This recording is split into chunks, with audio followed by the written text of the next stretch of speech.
a cargo de José Euredjian.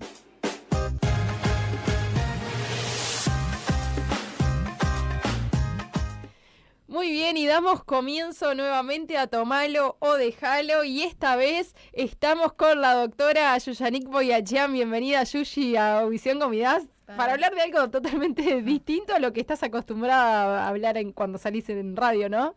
Sí, bueno, muchas gracias, un placer estar acá con ustedes de nuevo, así que estoy atenta a las preguntas.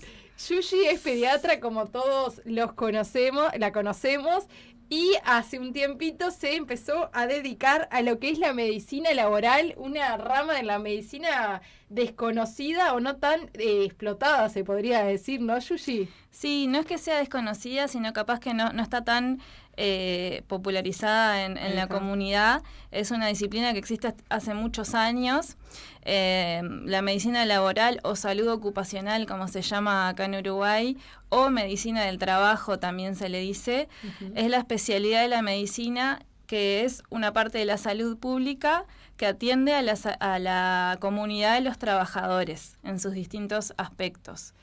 En realidad, para entender esto tenemos que entender que el trabajo, si bien es muy bueno y nos genera cosas muy positivas como un sentimiento de pertenencia a un grupo o a una disciplina, a una profesión, además explota nuestras capacidades, ¿verdad?, nuestras potencialidades y nos permite desarrollarnos, por un lado. Por otro lado, puede tener lo que se llama un polo negativo al poder generar distintas daños o afecciones a la salud, ¿verdad? La salud y el trabajo están muy relacionados, son procesos dinámicos, pero uno está influenciado por el otro y tienen un vínculo dialéctico, se dice, en ese sentido.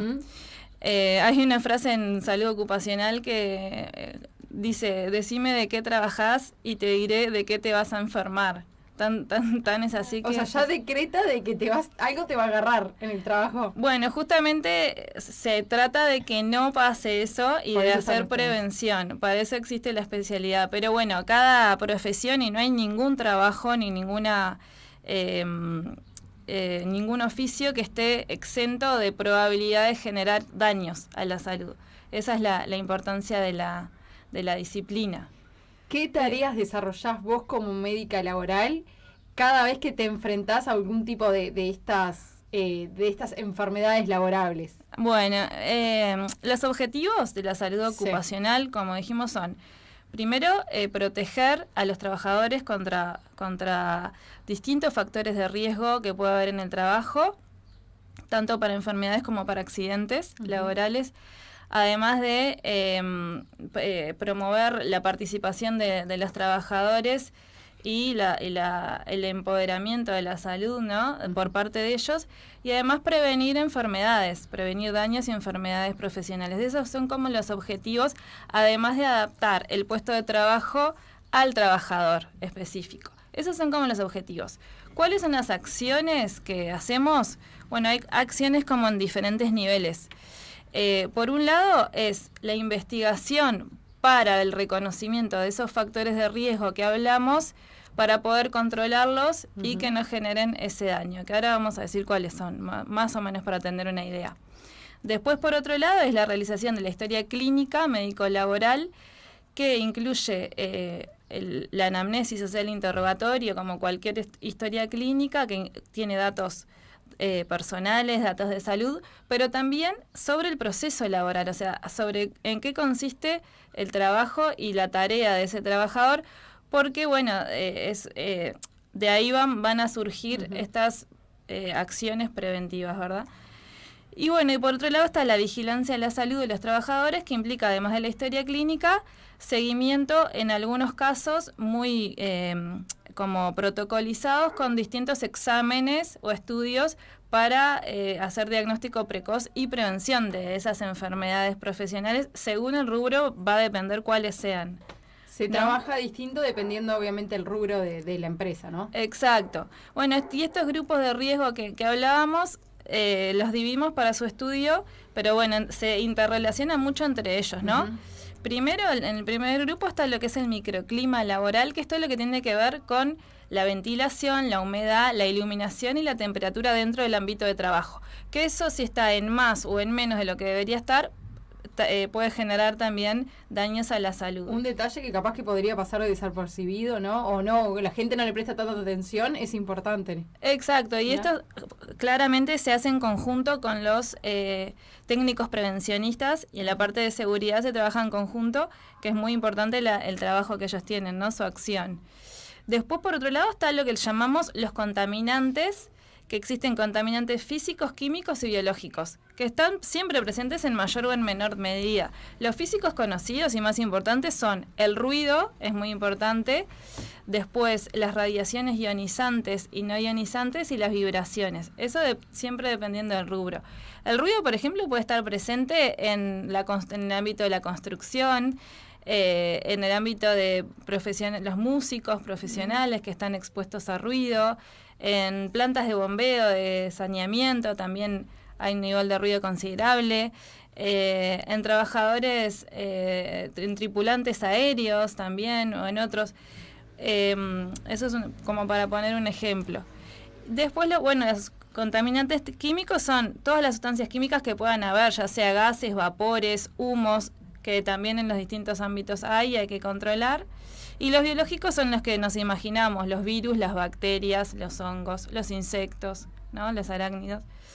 Bueno, y después por otra parte está todo lo que tiene que ver con la carga física, que es puede ser dinámica o estática, depende. Ahora, por ejemplo, nosotros que estamos sentados en una silla y los trabajadores de oficina tienen la carga física estática, pero también genera riesgos, eso, y puede generar lesiones. Por más de que el trabajo sea estar sentado en una oficina, también podés tener algún riesgo de algún tipo de enfermedad laboral. Exacto, por adoptar posturas que no son ergonómicas, que no son adecuadas, por ejemplo, por utilizar el mouse y hacer movimientos repetitivos, se pueden generar tendinitis, se pueden generar lesiones osteoarticulares a nivel del cuello, de las lumbares. Todo lo que tiene que ver con la computadora, el brillo que debería tener la pantalla para no generar fatiga visual ni daños a la visión. O sea, los trabajadores de oficina también hay todo. Claro, uno capaz que se imagina que es alguien más de la construcción, alguien que está más expuesto al ruido, al levantamiento de algún tipo de material pesado, pero claro, los administrativos, los que están sentados, también es... Exacto, sí, también, todos. Los estudiás vos también, digamos, los diagnosticás, por decirlo de alguna manera. Exacto, y siempre se trata de hacer primero las medidas preventivas, ¿no? Como decíamos. Y después, está lo que es los riesgos de la carga mental y psicosocial, que es otro capítulo muy importante, que ahí entra todo lo que tiene que ver con la organización del trabajo y el contenido del trabajo. De ahí se van a desprender esos riesgos. De ahí surge, el estrés laboral, puede surgir otras enfermedades psíquicas, puede haber, por ejemplo, en los trabajadores de la salud está el síndrome de burnout que puede estar presente, que es el de desgaste profesional. También está muy presente en los docentes, o sea, es uno de los grupos de riesgo, que habla del desgaste psicosocial por la atención directa de seres humanos, ¿no? Y después está todo lo que tiene que ver con higiene y seguridad, que también está el riesgo eléctrico, todo lo que tiene que ver con el orden y limpieza y seguridad en los lugares de trabajo. Entonces, para poner un ejemplo fácil de entender cómo se trabaja, por ejemplo, si nosotros tomamos el ruido como un agente, ¿no? Vamos a tener siempre 3 niveles de actuación frente a ese riesgo para evitar que se produzca un daño, como es, por ejemplo, la hipoacusia o sordera por exposición a ruido, que existe y es una enfermedad profesional. ¿Tá? Entonces, para evitar eso, ¿qué vamos a hacer? El ruido primero vamos a tratar de ir a la fuente de ruido, o sea, ¿de dónde sale el ruido? Si sale de una máquina, lo primero que vamos a tratar de hacer es sustituir esa máquina y que haya otra máquina que no produzca ruido. Eso a veces es muy difícil de lograr. Si no se puede sustituir, que en la mayoría de las veces no se puede, se trata de disminuir el nivel de ruido de esa fuente, ¿tá? Para que el impacto sea menor. Después vamos a actuar en un segundo nivel, que es el medio de difusión, que podría ser el aire, por ejemplo. Entonces ahí vamos a actuar sobre el aire tratando de encarcelar ese ruido para que no llegue o llegue como más atenuado. Y el último nivel es sobre el trabajador, sobre el receptor, que ahí es donde entran los elementos de protección personal, como las orejeras que ustedes han visto que se pueden usar. Pero ¿qué pasa? Esto es en orden decreciente de prioridad y de impacto, ¿no? Va a ser siempre mucho mejor actuar sobre la fuente que sobre... Eso te iba a preguntar. Yo pensé que se actuaba distinto. Se protegía primero el trabajador poniéndole orejeras o lo que sea y después ir a la causal, digamos, pero no, es al revés. Es al revés, siempre se intenta primero sobre la fuente, porque primero que es una mirada más colectiva y ahí actuamos sobre todos los trabajadores directamente. Claro. Y además ya eliminamos el riesgo. Si se logra eso, ya es un éxito enorme, ¿no? Que es muy difícil. Por eso siempre se trata de atenuar y bueno, y la protección siempre se termina usando. De hecho, los niveles de ruido, hay mediciones y decretos que tanto para el ruido como para la iluminación como para la ventilación se mide y hay un límite de umbral para que no genere riesgo. En realidad no es que no genere riesgo por debajo de ese límite, sino que disminuye la probabilidad de riesgo. Bien. Hablando del ruido, cuando detectás de que hay una persona que está sufriendo problemas por la causa del ruido, está perdiendo la audición Sí. ¿Cómo se actúa en base a eso? ¿Se diagnostica y qué pasa? Bueno, se diagnostica, se hacen audiometrías, que es uno de los estudios para pesquisar eso. Se aborda con el otorrino, que es el especialista, y se trata de adaptar la tarea de ese trabajador para que esté lo menos expuesto posible al ruido.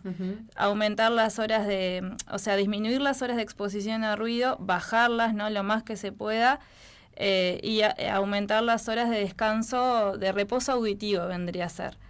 Si se puede rotar de tarea, se lo rota una tarea a la que no esté expuesto. Pero esa es una de las patas de la salud ocupacional, que es para la reubicación y adaptación de puesto de trabajo de un trabajador que ya tenga lesión o para prevenir otra, ¿no? Se lo deriva, al profesional dedicado al tema en este caso y con un seguimiento del médico laboral, en tu caso. Exacto. Vos seguís con... Ahí está. Sí, ese sería como el seguimiento, sí. Yushi, ¿qué empresas deben contar con un médico laboral? Bueno, en realidad hay decretos y normativa en nuestro país que hasta hace poco tiempo se exigía que las empresas tuvieran equipos de salud y seguridad en el trabajo, las que tuvieran hasta 150 trabajadores, más de 150 trabajadores. Sí. A partir de ahora, de este año, de hace poquito, empezó a correr para empresas de entre 5 a 150 trabajadores que cuenten con ese tipo de empresa, con ese tipo de servicio, perdón. Ahí está. Pero, por ejemplo, un colegio necesita también de un médico laboral. Bueno, depende de cuántos trabajadores tenga. Sí, visualizando, ¿no?, desde el punto de vista como de cuántos trabajadores hay, en la mayoría va a haber, sí, claro. ¿Cuáles son las empresas más comunes que por lo general tienen, por ejemplo? Porque capaz que en las escuelas no tienen tanto, pero se sabe que capaz que la construcción es de cantado de que necesita.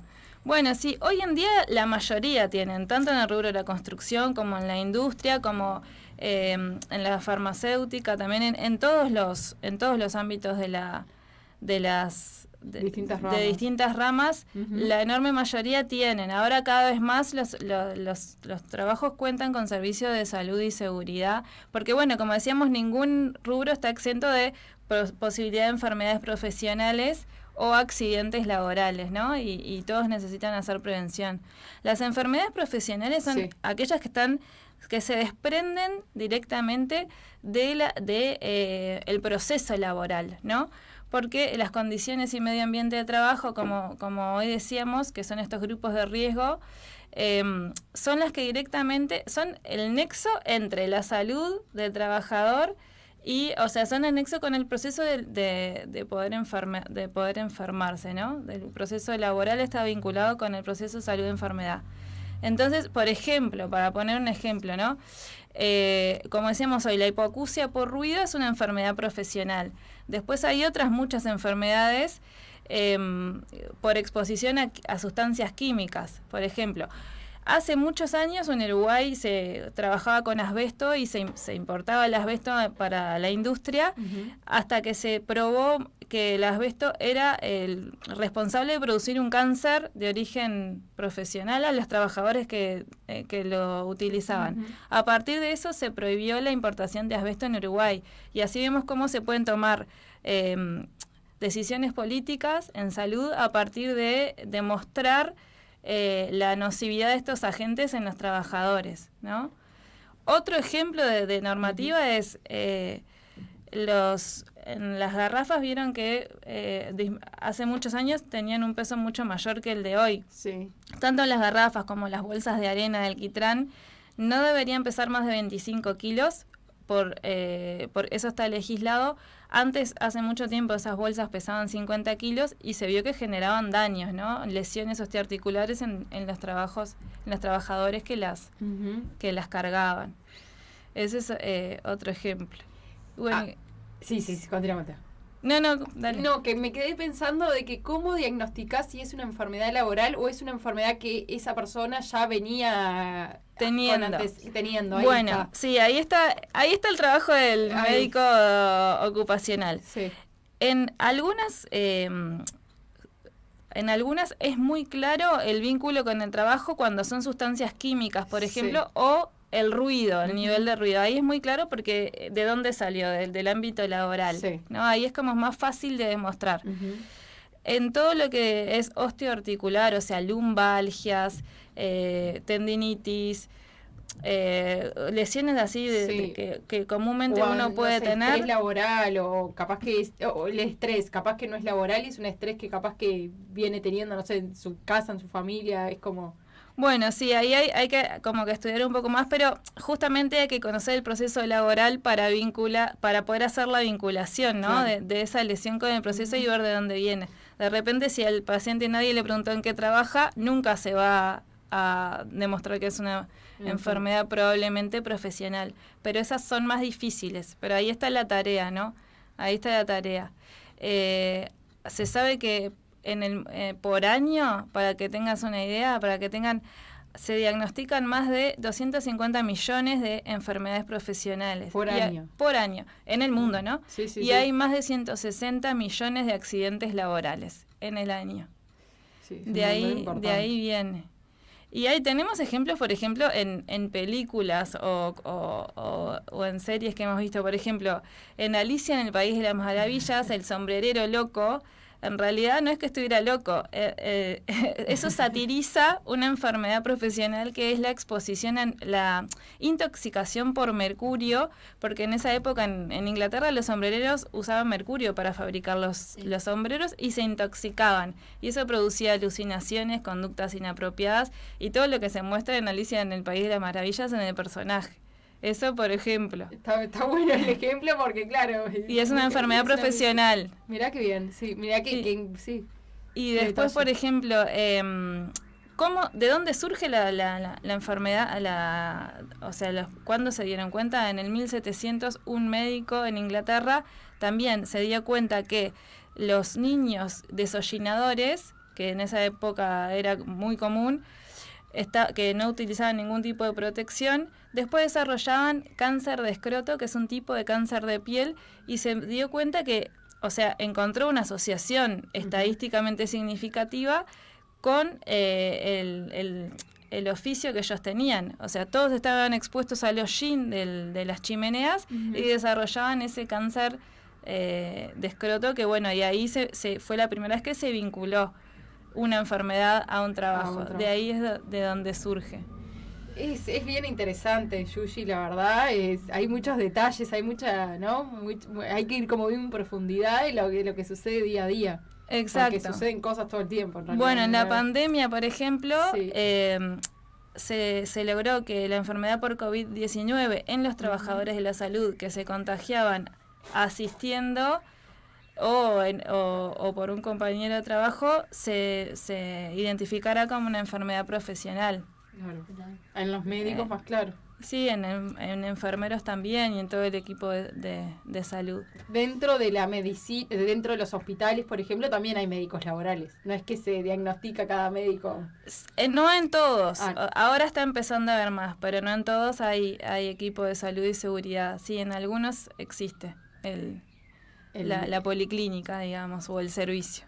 Sí. Muy bien, ¿querés agregar algo que sea importante, que querés que la audiencia sepa? La verdad que podemos seguir hablando en realidad del tema porque es muy, muy interesante. Podríamos seguir hablando así. No, o sea, el concepto que quiero transmitir es que se lleven, que el trabajo es muy bueno, pero puede generar enfermedades y que tenemos que conocer cuáles son esas enfermedades y cómo prevenirlas, ¿no? Porque estamos expuestos a los riesgos del trabajo toda nuestra vida, o sea, toda nuestra vida laboral. Como ese concepto me parece importante. Muy bien, Yushi, la verdad, sos una genia, muy interesante, muy claras también tus explicaciones, así que si todos se quedaron con algún tipo de duda, obviamente te pueden preguntar, pero también saber que si alguien tiene una empresa de más de 5 empleados, es bueno que cuente con un médico laboral para poder estar todos más seguros. Exacto, con un servicio también, porque como decíamos, se trabaja en conjunto con los técnicos prevencionistas. Muy bien, muchas gracias, Yushi, muy clara como siempre. Gracias a ustedes.